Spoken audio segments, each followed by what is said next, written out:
اللهم صل على سيدنا و مولانا محمد۔ حضرت امام علی علیہ السلام کی خدمت میں ایک شخص آیا اور رو رو کے عرض کرنے لگا، یا امیر المومنین، میری کوئی دعا پوری نہیں ہوتی۔ میں اللہ کی عبادت کرتا ہوں، بار بار دعائیں مانگتا ہوں، لیکن ہر دعا اللہ کے دربار سے رد ہو جاتی ہے۔ تو امام علی علیہ السلام نے فرمایا، اے شخص، اللہ نے ایک پل ایسا رکھا ہے جب وہ کوئی دعا رد نہیں کرتا۔ تو وہ بڑے ادب سے عرض کرنے لگا، یا علی، وہ پل کون سا ہے؟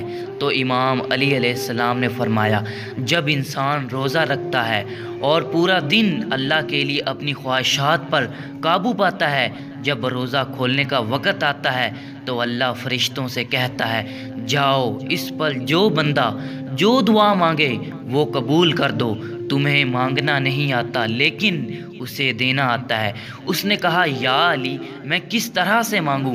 تو امام علی علیہ السلام نے فرمایا، جیسے ایک معصوم بچہ اپنی ماں سے مانگتا ہے۔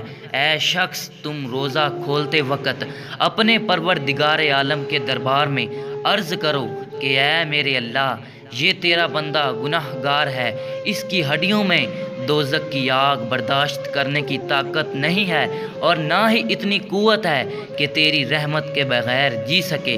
اس کے بعد 3 مرتبہ سورۃ کوثر پڑھو اور اپنے اللہ سے اپنی حاجت طلب کر کے روزہ کھولو۔ چند ہی ایام میں تمہاری وہ دعا اللہ قبول کر لے گا۔